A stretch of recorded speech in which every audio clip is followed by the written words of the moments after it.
Sa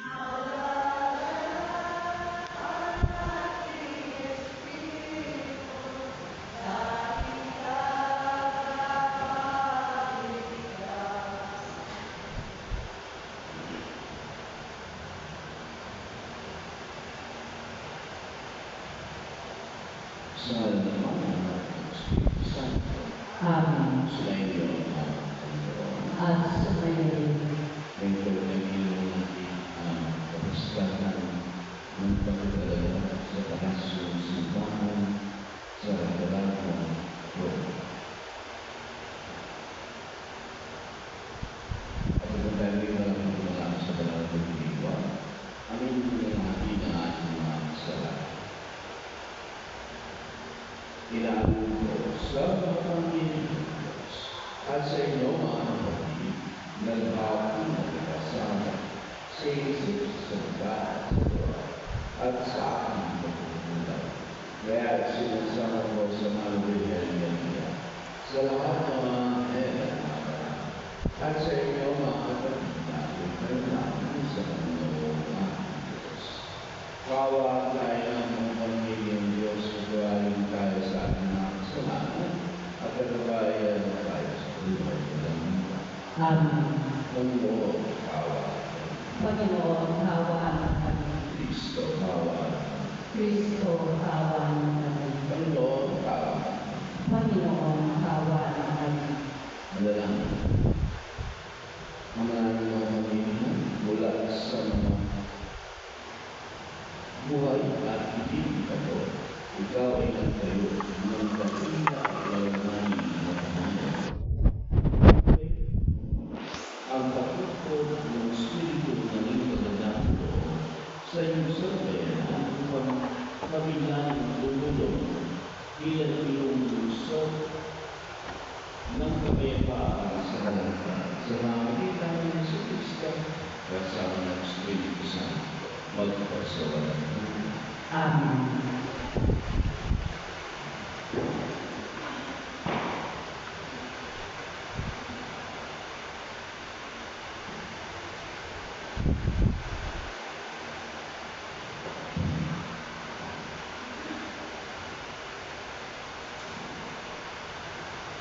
Nagpagsamula sa aklat ng Propeta Ezekiel. Noong mga araw na yun, bumalik kami ng anghel sa pintuan ng templo. Sa ilalim nito may agos ng tubig papunta sa silangan. Ang templo ay paharap sa silangan. Ito ay nagmumulang sa gawing timog na bahagi ng templo, sa gawing timog ng altar. Lumabas kami sa pintuan sa gawing hilaga at iniligid niya ako papalabas sa pintuan sa gawing silangan. Doon ay may mahinang agos ng tubig mula sa gawing timog ng hagdanan. Sinabi niya sa akin, ang tubig na ito ay papunta sa dakong silangan hanggang dagat na Patay. Pag-abot nito sa dagat na Patay, malilinis ang tubig nito. Lahat ng lugar na maabusan nito ay magkakaroon ng lahat ng uri ng hayop at isda. Pagdating ng agos nito sa dagat na Patay, magiging kaba ang tubig ng dagat. Lahat ng lugar na abutin nito ay magkakaroon ng buhay. Sa magkabilang pangpang ng ilog ay tutubo ang sari-saring punong kahoy na makakain ang bunga. Hindi malalanta ang mga kahoy nito, hindi mawawala ng bunga, pagkat ang bibig dito ay ang tubig na umagos mula sa templo. Ito ay patuloy na mamumunga sa buong taon. Ang bunga nito ay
aking bahay na pinili ay pagpapalain lagi ng ngalan ko'y manatili.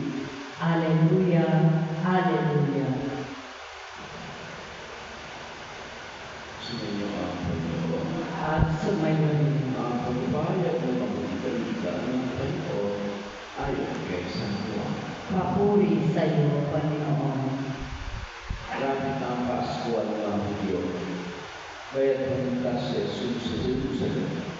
Nakita niya sa templo ang mga nagbibili ng mga baka, mga tupa, at mga kalapati at ang laman ng salamin.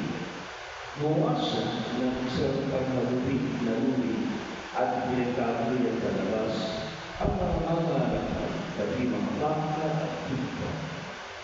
Sinabi niya sa labi ng mga naman at pinagkakaroon ang kaginaan ng mga tao. Sinabi niya sa mga nabibili ng kalapati, alisin niyo rito ang mga iyon. Huwag niyo gawin palengke ang bahay ng aking. Naalala niya yung malagal na sinabi sa kasulatan, ang aking nagsakit sa iyong buhay, sa iyong bahay, ay parang apoy na nag-aalala sa puso ko. Dahil dito, din siya ang mga Diyos. Anong tanda ang maibibigay mo upang patunayan may karapatan ng gawin ito? Lumugon si Jesus, ibayin niyo ang templo ito at ulit tatayo sa loob ng 3 araw. Sinabi ng mga Diyos, 46 na taon na ginawa ang templo ito at tatayo mo lang sa loob ng 3 araw. Ngunit ang templo tinutugtog ni Jesus ay ang nilitawan. Kahit na siya'y muling kapulaw, naalaala ng kanyang paalaga na sinabi nito at aniwala sila na sa kasulatan at sa mga sinabi ni Jesus. Ang mabuting balita ng Panginoon. Pinupuri ka namin, Panginoong Jesucristo.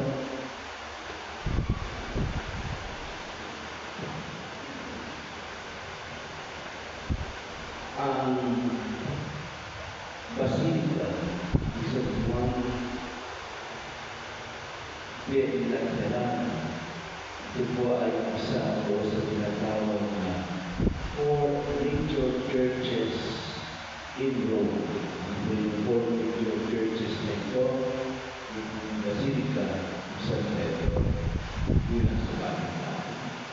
Yung Basilika ni St. Paul, yung Basilika ni Mary Major at ito po Basilika ni San Juan de la Cruz. Ito po yung 4 major churches. Alam niyo ba po na ang simbahan sa Rome? Ang simbahan po sa Rome ay umaabot po ng 800 plus.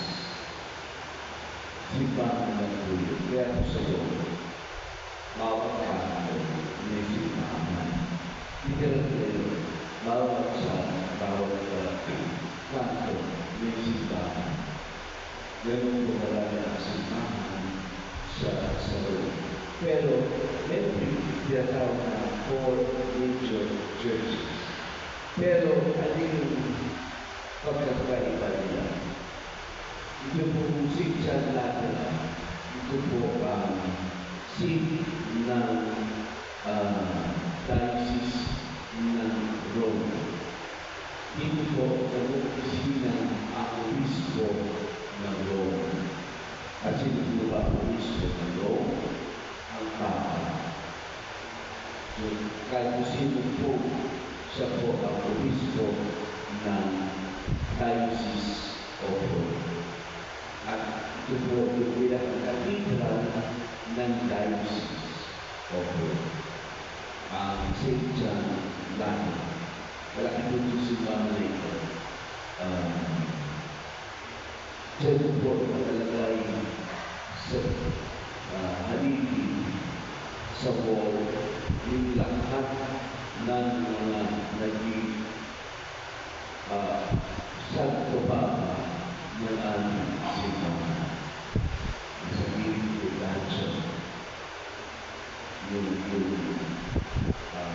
painting ng lahat ng naging pope ng ating simbahan. Ano ba ang kahalagahan ng basilika? Ito ay tahanan ng Diyos. Tahanan dito sa kanila ang Diyos. Kumbaga noong panahon ni Jesus na sa mundo nagtatagpo ang Diyos at ang tao. Ngayon po, sa tahanan na niya, nagtatagpo ang Diyos at ang tao. Kaya na lagi po tayo ay lagi pumapasok sa isang simbahan ay nagiging isipan ng ating tao. Dinadala na natin ang ating mundo. Sapagkat ito ang kailangan dito siya nananahan. At napagdalala niya is natin tayo ay magpapagdala sa kanya. Pupunta tayo ng simbahan, basilika, chapel, shrine, lahat yan ay isa na ang panguluga. Yan ang tahanan ng Diyos. Kaya dapat natin i-respeto, dapat natin igalan. Gawin naman kung ano ang mga pwede gawin sa loob ng simbahan. Hindi po pwede gawin wala. Salamat po ang ating gagawin sa loob ng tahanan ng Diyos. At ngayon ay ang pagpapagnayan sa pamamagitan ng pananalangin sa Kanya.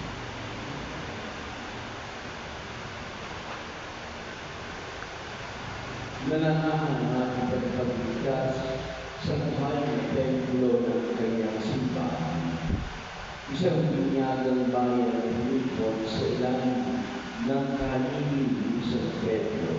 Nanalangin tayo sa ating naman sa tulong ng banal na Espiritu. Ang inyong tutugon, Panginoon, hindi mo ang aming panalangin. Panginoon, tingin mo ang aming panalangin. Ang pandaigdigang simbahan naway lumago sa pagkakaisa at pananampalataya sa pamamagitan ng ating katapatan sa Santo Papa. Manalangin tayo sa Panginoon. Ang mga bansa naway mabuhay sa kapayapaan at iwasan ang pagliliganti at paglalaban. Manalangin tayo sa Panginoon. Ang mga naghahanap sa Diyos naway matagpuan ang bato ng pananampalataya ni San Pedro at ang lakas ng loob ni San Juan Bautista. Manalangin tayo sa Panginoon. Atin nawag ipakita ang ating pananampalataya sa pamamagitan ng ating pangangalaga at paggamit sa gusaling ito ng simbahan. Manalangin tayo sa Panginoon. Ang mga yumao naway maging mga buhay na bato sa walang hanggang templo. Manalangin tayo sa Panginoon. Mapagpahala na ipinasok mo ang nagawa ng anak, ang malalaking templo ng muling pagkabuhay. Bilang kanyang nagawang mistiko at templo sa lupa, inialay namin sa iyo ang aming mga Taglay ang pag-asa ng mga bahaging galing sa gayunding muling pagkabuhay. Nilin namin ito sa pamamagitan ni Kristo aming Panginoon. Amen. Isama po natin sa ating pananalangin ang pasasalamat ng 2,000 Hail Marys, Legion of Mary, Bernardino Family, Benjamin Gagao, para sa kanyang successful operation, para sa kaarawan ni Karen Aglibot. Panalangin para sa mga kaluluwa ni Jeff Alves, Edgar Go Jr., Antonio San Ramon Sr., R.C. Alcantara, Felipe Curay, Lucrecia Curay, Roger Curay, Ignacio Curay, Dani Curay, Janet Abejo, Ildefonso Aguilar, Victorio Alfonso Pusanica, Padilla, Abelino Alfonso, Lucia Landero, Maria Ana Landero, Carlos Tapa, Victoria Tapa, Rolando Tapa, Evelina Tapa, Leia Isabel Manao, J. Mar Tapa, Heraclo Alves, Rosita Alves, Levita Romualdo, Amor Angelesino, Dani Alves, Rene Alves, Inyong Alves.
Manalangin ang mga kapatid ng mga pinag-aaral ay pagkakalagay sa mga kapatid.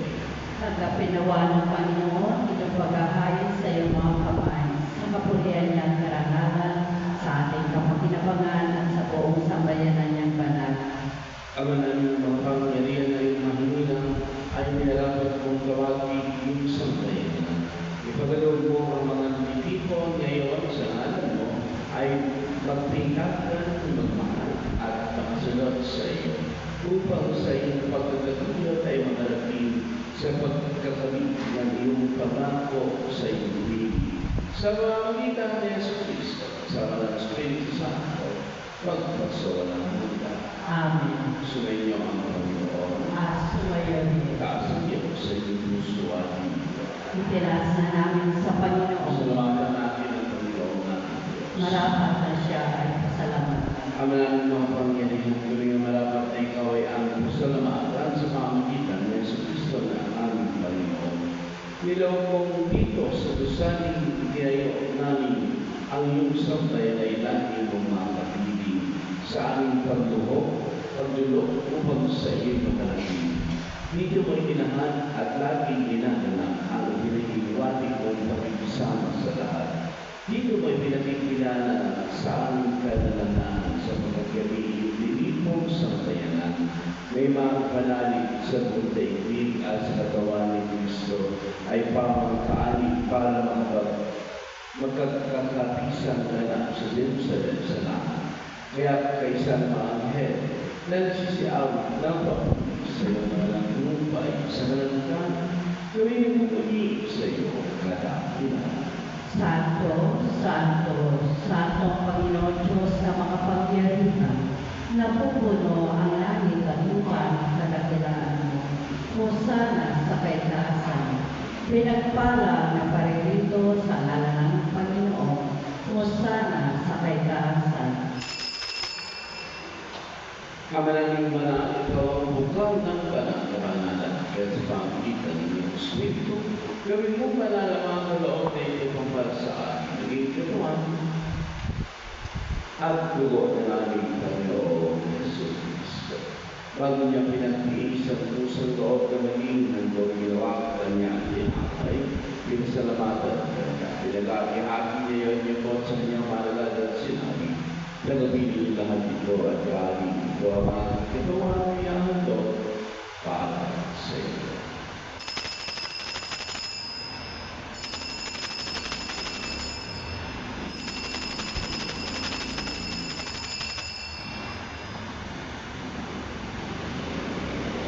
Kaya hindi naman ang matapos sa kapunan nilawa niya ang kaling suligan niya pinasalamatan.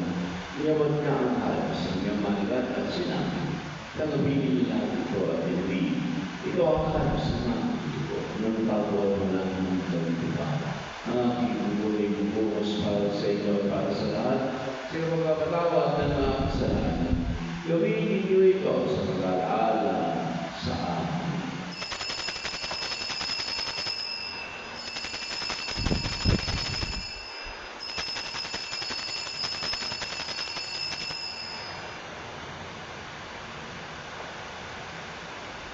Pagpili natin ang mistero ng pananampalataya. Si Kristo ay namatay, si Kristo ay nabuhay, si Kristo ay babalik sa wakas ng panahon. Ang mga ginagawa namin ay mag-aalala sa pagkamatay at tuwing pagkabuhay ng anak. Kaya tiniyaalay namin sa iyo ang tinapay na nabibigay buhay at hangkat sa nagkakaroon ng kaligtasan. Kami nagpapasalamat dahil kami minanaban at tumayo sa anak mo para magigod sa iyo. Sinasama namin kami magsasalo-salo sa kawan ng dugo ni Kristo ay mabuklod sa pagkakasa sa pamamagitan ng Espiritu Santo. Amanin natin mo yung simbahang nalanap sa buong daigdig. Pususin mo kami sa pag-ibig. Kay San Francisco na aming Papa, ni Bartolome na aming Obispo at ang Pananampalataya. Alalahanin mo rin, mga kapatid namin na itlay, may pag-asa na sila'y muling pamumuhay. May nilalaan ang mga tumatawag. Kawan mo sila patuloy sa iyong kaliwanagan. Kawan mo at pagkakapatid kami lahat na makasama sa iyong buhay na walang wakas. Kaisa ng mga nilay-niliya na ina ng Diyos. Kaisa ng apostol at lahat ng mga banal na nabuhay dito sa daigdig ng kalulugod sa iyo. May pagdiwang naman namin ang pagbubuhay. Sigaradan mo sa pamamagitan ng iyong anak na aming Panginoong Jesus Cristo. Sa pamamagitan ni Kristo, kasama niya at sa Kanya, ang lahat ng mga ngalan at puri ay sa iyo, Diyos ang mga pangyarihan. Kasama ng Espiritu Santo, magpasawalang hanggan.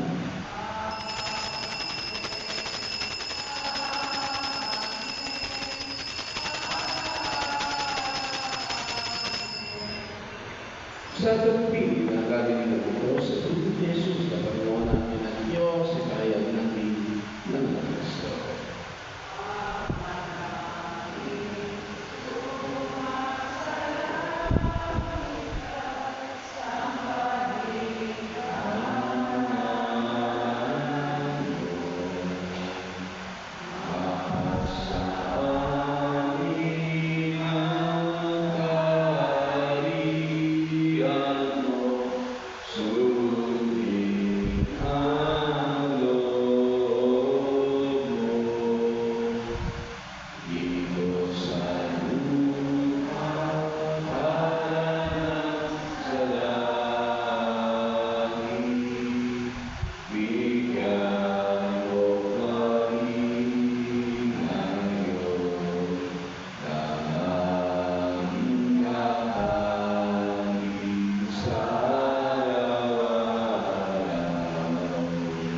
namin kami dyan sa lahat ng masama. Pagkalooban ng kapayapaan araw-araw, iligtas ang kasalanan at ilayo sa lahat ng kamamakan. Samantala aming pinanabigan ng dakila, araw ng pagpapayan, ng pagpapaligtas namin sa Jesus Cristo. Sapagkat iyo, Maria, ang kapangyarihan at ang kapulihan, magpakailanman. Amen. Panginoon Jesus Cristo, sinabi mo sa iyong mga apostol, kapayapaan ang iniiwan ko sa inyo, at ang kapayapaan ang ibinibigay ko sa inyo. Tumayan mo ang aming pananampalataya at huwag ang aming pagkakasala. Pagkalooban mo kami ng kapayapaan at pagkakaisa ayon sa iyong kalooban, kasama ng Espiritu Santo, magpasawalang hanggan. Amen. Ang kapayapaan ng Panginoon ay lalo sa inyo. At sumayo rin. Mabiyaya kayo ng kapayapaan sa isa't isa. Kordero ng Diyos na nagalis ng mga kasalanan ng sanlibutan, maawa ka sa amin. Kordero ng Diyos na nagalis ng mga kasalanan ng sanlibutan, maawa ka sa amin. Kordero ng Diyos na nagalis ng mga kasalanan ng sanlibutan, ipagkaloob mo sa amin ang kapayapaan.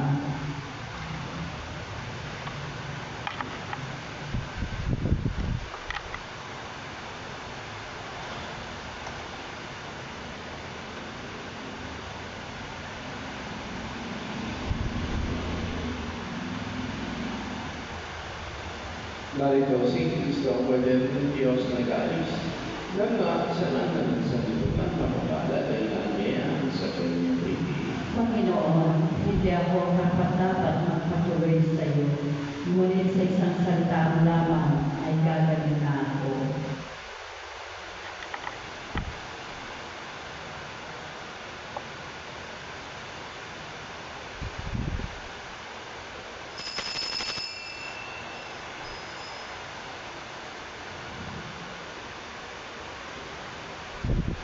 Pag-ibig ang siyang bumukaw sa ating puso at kaluluwa na siyang nagdulot sa ating buhay ng gintong aral at pag-asa. Pag-ibig ang siyang buklod natin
Ama namin mapagmahal, ilaw mo ang puso ng kapayapaan sa langit.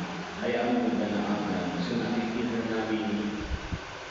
Sampayanan mo sa iyo sa lubang ibabaw. Ipagalaw mo sa aming pagkinaman kami panahanan ng iyong kagandang loob at pagkahanan na ng iyong kadakilaan sa langit ay aming mapasok. Sa pamamagitan ni Jesucristo, kasama ng Espiritu Santo, magkasawa ng mundo. Amen. Sumayin niyo ang Panginoon. At sumayo. At pumalain natin ang pagmamahal ng Diyos, Pang-anak at Espiritu Santo. Amen. Sa ating banal na misa, ay pagkakalay ang pag-ibig ni Kristo. Salamat sa Diyos.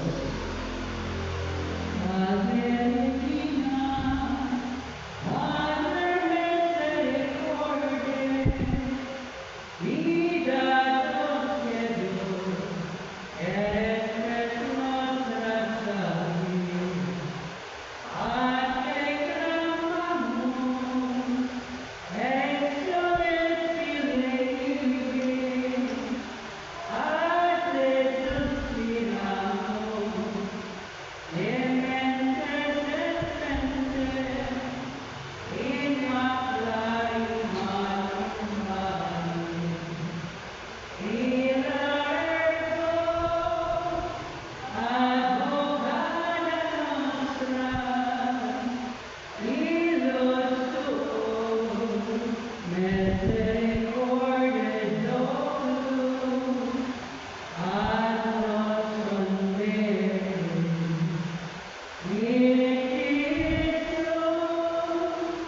Benedictum concepte Christui, nobis hoc exilium ostende. O clemens,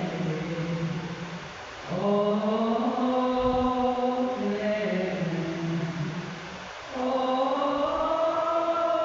pia,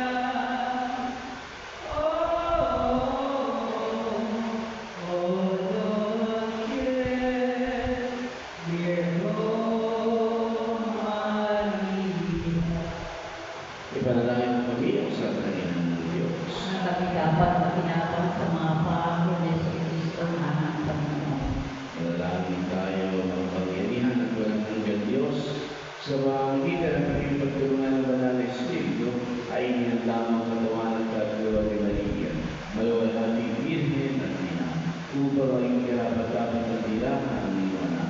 Ipagkaloob mo na sa kanyang pamamagitan sa pagpagilong pagbibigla ay kinilala tayo ay may ligtas mula sa kasulukuyang kasamaan at mula sa walang hanggang kamatayan. Sa pamamagitan ni Jesucristo na ating Panginoon. Amen.